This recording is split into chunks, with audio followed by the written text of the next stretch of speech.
नांदेडच्या नायगाव तालुक्यातील किनाळा गावातील 2 मुली ह्या MBBS साठी पात्र ठरल्या आहेत. गावातील अल्पभूधारक शेतकरी हनुमंत भोसले यांच्या ह्या मुली आहेत. हनुमंत भोसले यांना साक्षी आणि दिव्या अशा 2 मुली आहेत. मात्र या जोडप्याने अत्यंत प्रतिकूल परिस्थितीत मुलींना शिक्षण दिले. आईवडिलांच्या कष्टाची जाणीव ठेवत मुलींनी रात्रंदिवस अभ्यास केला. शिवाय या मुली आईवडिलांसोबत शेतातील कामे देखील करत होत्या. या दोन्ही बहिणी आता MBBS साठी पात्र ठरल्या आहेत. गरिबीची जाणीव ठेवत मुलींनी केलेल्या या कष्टाचे सर्वत्र कौतुक होत आहे. भोसले आहे. मी फर्स्ट 12th झाल्याच्या नंतर स्टार्टिंगला एक्झाम दिली होती 2021 मध्ये, 23 मध्ये, मग 24, मग 25 आणि यावर्षी माझं सिलेक्शन झालं MBBS साठी. वडिलांची परिस्थिती खूप खराब असल्यामुळे सुरुवातीला मी ऑनलाईनच केलं होतं.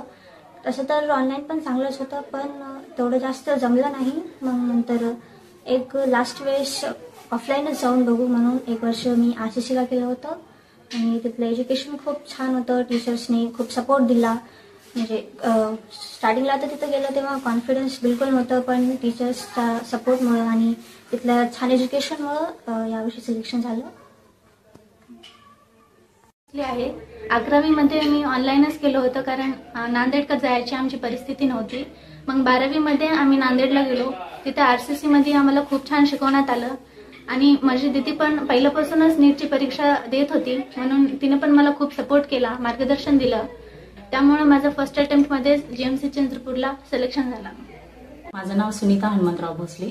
मी साक्षी आणि प्रिया यांची आई. मला 2 मुलीच आहेत, मुलगा नाही. आणि तसं तर समाजामध्ये मुलगा नाही, मुलीच आहेत म्हणून बराचसा तिरस्कार किंवा माणसाला इग्नोर केलं जातं. आणि मी मुलगा नसल्यामुळं मुली हेच माझे मुलं आहेत असा विचार करून त्यांना शिकवण्याचा निर्णय घेतलो आम्ही. आमची परिस्थिती नसताना सुद्धा आम्ही लेकरांना काहीतरी घडवावं आणि मुलापेक्षा काहीच कमी करू नये, मुलींना सुद्धा मुला एवढंच करावं असा निर्णय घेऊन आम्ही बिकट परिस्थितीमधून लेकरांना शिकवलो. आमच्या मुली भरपूर लहानपणापासूनच हुशार होत्या, छान मार्क्स घ्यायचे. शिक्षक सुद्धा त्यांचं भरपूर कौतुक करायचे. त्यांच्यातून आम्हाला बी असं म्हणजे आम्हाला त्याच्यातून असं आत्मविश्वास वाढत गेला शिक्षक कौतुक केल्यामुळं. त्यामुळं आम्ही लेकरांना शिकवत गेलो. आम्ही असं कधी माघार घेतली नाही. बरेचसे लोकांनी म्हणलं, परिस्थिती आहे का तुझी डॉक्टर बनवायची किंवा एवढं शिक्षण हाय लेवलचं शिक्षण द्यायची, पण आम्ही त्याचा कधी विचारच केलो नाही.